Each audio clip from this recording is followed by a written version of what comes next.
నమస్తే అండి. నేను doctor Sharada, director LBR dental implant centre. మా క్లినిక్ హైదరాబాద్లోని మాదాపూర్లో ఉంది. ఈరోజు మనతో 55-year-old కవిత గారు ఉన్నారండి. తను గుంటూరు డిస్ట్రిక్ట్ లోని రేపల్లె నుండి ఇక్కడికి రావడం జరిగింది ఎల్బిఆర్ డెంటల్ ఇంప్లాంట్ సెంటర్కి. సో యాక్చువల్లీ కవిత గారికి ఏంటంటే కొన్ని దవడపళ్ళు మిస్సింగ్ ఉన్నాయండి. తను బాగా డ్యామేజ్ అయ్యేసరికి పళ్ళు తీయించుకోవాల్సిన అవసరం పడింది అనమాట. అంటే రూట్ కెనాల్ ట్రీట్మెంట్ పాసిబిలిటీ లేకపోయేసరికి పళ్ళు తీయాల్సి వచ్చిందనమాట.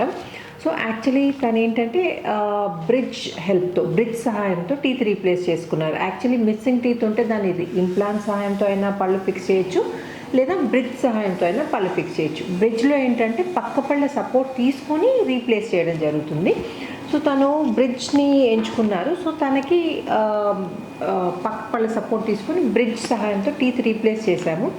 యాక్చువల్లీ ఇంప్లాంట్స్తో కంపేర్ చేస్తే బ్రిడ్జెస్ కాస్ట్ అనేది కొంచెం తక్కువ ఉంటుందండి. ఇది కవిత గారి మోడల్ అండి. సో మీరు ఇది క్లియర్గా చూస్తే ఇక్కడ తనకి పైన దవడ, ఇది పైన దవడ లెఫ్ట్ సైడ్ ఏంటంటే 2 పళ్ళు లేవండి, 2 teeth మిస్సింగ్, ఇక్కడ 1 tooth మిస్సింగ్ అనమాట. అలాగే కింద వరుసలో కూడా ఇటు ఒక దవడ పళ్ళు, ఇటు సైడ్ ఒకటి దవడ పళ్ళు లేవు.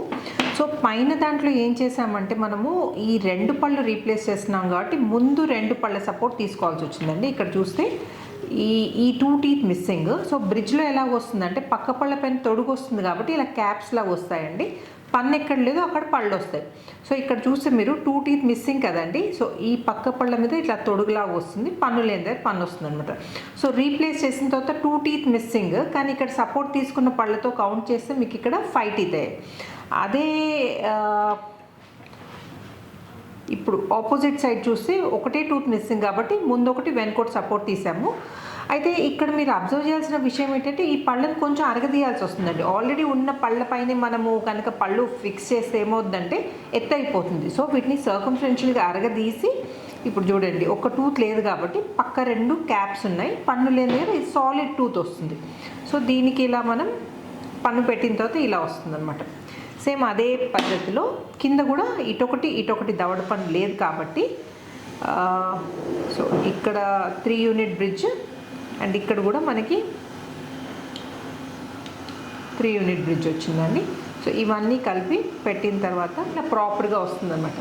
చాలామంది సెరామిక్ కాస్ట్ ఎంత, డిఎంఎల్ఎస్ కాస్ట్ ఎంత, లేకపోతే జిర్కోనియా కాస్ట్ ఎంత అని అడుగుతుంటారండి. యాక్చువల్లీ ల్యాబ్ని బట్టి ఉంటుందండి కాస్ట్. అది ల్యాబ్లో యూజ్ చేసే మెటీరియల్ బట్టి. ఇక్కడ ప్రాపర్ ఫిట్టింగ్ ఉండాలి, మెటీరియల్ ప్రాపర్గా యూజ్ చేస్తారు కాబట్టి ల్యాబ్ని బట్టి వాళ్ళ పనితనం బట్టి కాస్ట్ అనేది వేరీ అవుతుందండి. అందుకే మనం కరెక్ట్గా ఎగ్జాక్ట్ ప్రైస్ అనేది చెప్పడం కష్టము. సో మనము కవిత గారిని అడిగి తెలుసుకుందాం, అసలు పన్ను తీయించాల్సిన స్టేజ్ వరకు ఎందుకు తీసుకొచ్చారమ్మా చెప్పండి.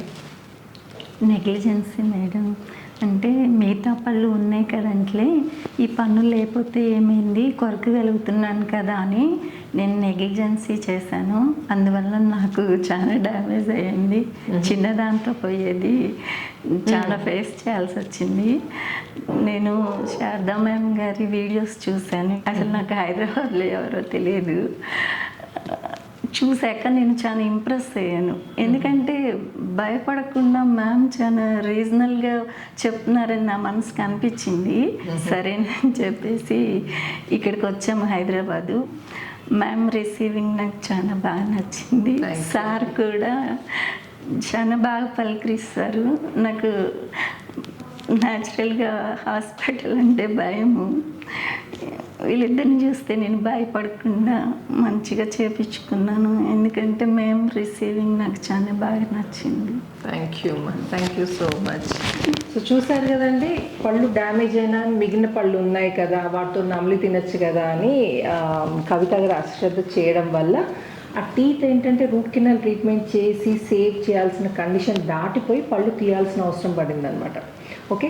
అండ్ ఇంకోటి ఏమవుతుందంటే పళ్ళు తీసిన తర్వాత పళ్ళు రీప్లేస్ చేసుకోలేదనుకోండి, అదొక ప్రాబ్లం. ఇప్పుడు పన్ను తీయించి దాన్ని మళ్ళీ పెట్టించుకోలేదనుకోండి, ఏమవుతుందంటే గ్రాడ్యువల్గా ఈ పన్ను తీయిస్తే పక్క పళ్ళు ఏమవుతాయంటే మెల్లిగా షిఫ్ట్ అవుతాయి అనమాట. మనం నములుతుంటాం కదండి, సో మెల్లిగా షిఫ్ట్ అవుతాయి. అండ్ ఏమవుతుందంటే ఈ లేని పన్ను చేయాల్సిన పనిని కూడా పక్క పళ్ళు చేయాల్సి వస్తుంది. సో వాటిపైన ఏంటంటే అడిషనల్ బరువు పడుతుంది. లేని పన్నుని మళ్ళీ పక్క పళ్ళు కూడా అదే బర్డన్ని బేర్ చేయాలి కాబట్టి ఏమవుతుందంటే గ్రాడ్యువల్గా బరువు ఎక్కువ అవుతుంది. అండ్ ఇంకోటి ఏంటంటే పళ్ళన్నీ కంటిన్యూస్గా ఉన్నాయనుకోండి, కొంచెం బరువు ఎక్కువ పడ్డా మనం ఎక్కువ నమిలినా ఇబ్బంది కాదండి. కానీ ఒక పన్ను లేకపోయేసరికి నమిలినప్పుడు ఏమవుతుందంటే ఈ ఓపెన్ స్పేస్ ఉండేసరికి, గ్యాప్ ఉండేసరికి ఏమవుతుందంటే ఈ పళ్ళు మెల్లిగా ఇటు షిఫ్ట్ కావడం మొదలు పెడతాయి. అండ్ ఇంకోటి ఏమవుతుందంటే పైన పన్ను ఎగ్జాక్ట్లీ ఈ లేని పన్ను పైన ఆపోజిట్ రూట్ ఉంటుంది చూడండి, అది కూడా గ్రాడ్యువల్గా కిందికి జరగడం మొదలు పెడుతుంది. అండ్ ఇలా షిఫ్ట్ అయినప్పుడు పక్కకు జరిగినప్పుడు ఏమవుతుందంటే ఈ పన్నుకు పక్క పన్ను మధ్యలో గ్యాప్ క్రియేట్ అవుతుంది. సో గ్రాడ్యువల్గా గ్యాప్ వచ్చింది అనుకోండి, తిన్నదంతా ఇరుక్కుంటుంది. అక్కడ తిన్నదంతా ఇరుక్కుందంటే ఏమవుతుందంటే మళ్ళీ పుచ్చులు మొదలవుతాయి అండ్ పక్క పళ్ళు కూడా డ్యామేజ్ అయ్యే అవకాశం ఉంటుంది. సో చిన్న చిన్న సైన్స్ వస్తాయండి, మనకి ఇండికేషన్స్ వస్తాయి. అంటే పుచ్చుపళ్ళు ఇనీషియల్ స్టేజ్లో కొంచెం మనకి లాగినట్టు అనిపించడం, లేకపోతే గమ్ ప్రాబ్లం ఉన్నప్పుడు కొంచెం బ్లీడింగ్ రావడం. సో ఇనీషియల్ సైన్స్ని ఏంటంటే మనం నెగ్లెక్ట్ చేయకుండా ఇమీడియట్గా డాక్టర్ గారిని కన్సల్ట్ చేస్తే చిన్న ట్రీట్మెంట్స్, అంటే బ్లీడింగ్ గమ్స్ ఉందనుకోండి క్లీనింగ్తో సరిపోతుంది. అండ్ ఇట్లా సెన్సిటివిటీ వచ్చిందనుకోండి, లాగినట్టు అనిపించింది అనుకోండి, అది పుచ్చు వల్ల కావచ్చు లేకపోతే పన్ను అరిగిపోవడం వల్ల కావచ్చు. సో వాటి కూడా సింపుల్ ట్రీట్మెంట్స్ మనము మేజర్ ట్రీట్మెంట్స్ అవాయిడ్ చేయొచ్చు అనమాట. సో ఈ సైన్స్ని మనం గుర్తించి మీరు డెంటిస్ట్ని కనుక అప్రోచ్ అయితే మనం చిన్న ట్రీట్మెంట్స్తో మనం పరిష్కారం చేసుకోవచ్చు. సో ఇప్పుడు మన కవిత గారి నోట్లో ఆనందమ్మా. సో నేను మీకు ఆల్రెడీ మెన్షన్ చేశాను కదండి, కవిత గారి నోట్లో ఇటు సైడ్ కింద 2 పళ్ళు లేవు, పైకి చూడండి అమ్మా కొంచెం. సో ఇక్కడ 2 టీత్ లేవు, ఇక్కడ 1 టూత్ లేదండి. సో దానికి ఏం చేసామంటే మనం బ్రిడ్జ్ సహాయంతో పెడుతున్నాం కాబట్టి పక్క పళ్ళని అరగదీయాల్సి వచ్చింది. ఇక్కడ మీరు చూస్తే ఈ వేరే పళ్ళతో, అంటే దాని పక్క పళ్ళతో చూస్తే ఈ పళ్ళు కొంచెం చిన్నగా కనిపిస్తున్నాయి చూడండి మీకు. సో ఇక్కడ అండ్ అదే విధంగా ఇటు తిరగండి అమ్మా కొంచెం. సో ఈ పళ్ళను కూడా ఇలా అరగదీయాల్సి వచ్చింది అనమాట. ఇటు చూడండి, ఈ కూర పన్ను పక్క పన్ను కూడా చిన్నగా కనిపిస్తున్నాయి. సో వీటిని అరగదీసి వీటి సపోర్ట్తో అంటే వీటి పైన తొడుగులు వస్తాయి, పన్ను లేని దగ్గర పన్ను వస్తుంది అనమాట. సో ఇప్పుడు ఇది ప్రజెంట్ కండిషన్ అండి. కోరకండి కవిత గారు, మీరు పళ్ళు కోరకండి, కొరికి పెట్టండి మా. చూడండి ఇక్కడ చూస్తే మీకు ఇక్కడ అన్ని గ్యాప్స్ కనిపిస్తున్నాయి చూడండి, ఇక్కడ పళ్ళు లేక. సో వీటిపైన బ్రిడ్జ్ పెట్టిన తర్వాత ఎలా ఉందో నేను చూపిస్తున్నా. ఆనందమ్మా ఇది బ్రిడ్జ్ అని నేను చూపించాను కదండి ఇంతకుముందు. దీన్ని ఏంటంటే ఇలా కూర్చోబెడతాం అనమాట, ఇలా. అండ్ ఇటు సైడ్ కూడా సేమ్ అదే విధంగా ఇలా.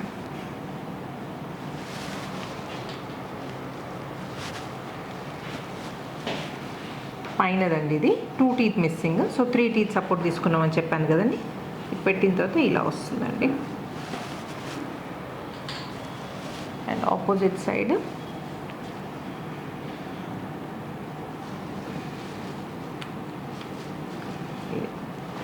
కొరకండి కవిత గారు. ఇది ప్లేస్ చేసిన తర్వాత బ్రిడ్జ్ ఫిక్స్ చేసిన తర్వాత ఇలా వస్తుంది. యాక్చువల్లీ ఇప్పుడు మనం క్యాప్ సపోర్ట్ తీసుకున్నాం, పళ్ళ సపోర్ట్ తీసుకున్నాం కదండి. ఆనందమ్మా ఒకసారి. ఇప్పుడు వీటిలలో ఏం చేస్తామంటే సిమెంట్ యాడ్ చేస్తామంట ఫిక్స్ చేయడానికి. దీంట్లో ఇక్కడ సిమెంట్ యాడ్ చేసి వీటిని ఇలా ఫిక్స్ చేయడం జరుగుతుంది. ఫిక్స్ చేసినాక మంచి ప్రాపర్ సిమెంట్ యూజ్ చేసి ఫిక్స్ చేసి, ఇంకా మంచి ప్రాపర్ ఫిట్టింగ్ ఉందనుకోండి, ఫిట్టింగ్ కూడా చాలా ఇంపార్టెంట్ అండి. ఇవి లూజ్గా ఉన్నాయి అనుకోండి మళ్ళీ ప్రాపర్గా కూర్చోవన్నమాట. ఇది మంచి ప్రాపర్ ఫిట్టింగ్ ఉందనుకోండి, ఇది మళ్ళీ ఊడిపోయే ఇష్యూస్ ఉన్నాయి మీకు. కొరకండి మా, ఓపెన్ చేయండి మా, క్లోజ్ చేయండి మా, ఓపెన్ క్లోజ్. ఇదండి.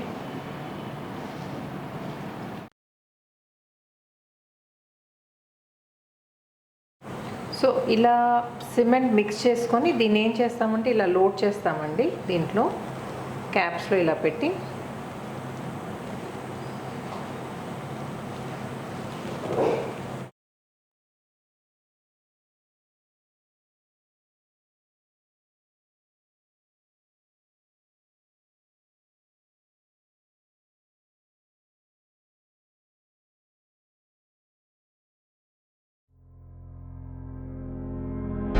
ఒక్కసారి మిర్రర్లో చూసుకోండి కవిత గారు, ఎలా ఉందో చెప్పండి.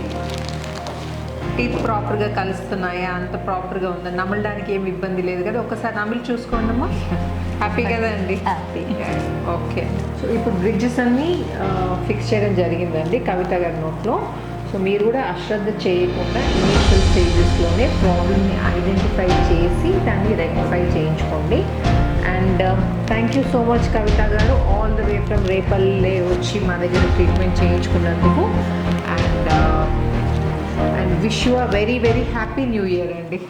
న్యూ ఇయర్ వస్తుందండి, ఈరోజు 23rd December. సో మళ్ళీ కలవను కదండి న్యూ ఇయర్ వరకు. Wish you very happy new year అండి. Thank you so much. Thank you. Wish you happy new year. Thank you మా, థ్యాంక్ యూ సో మచ్.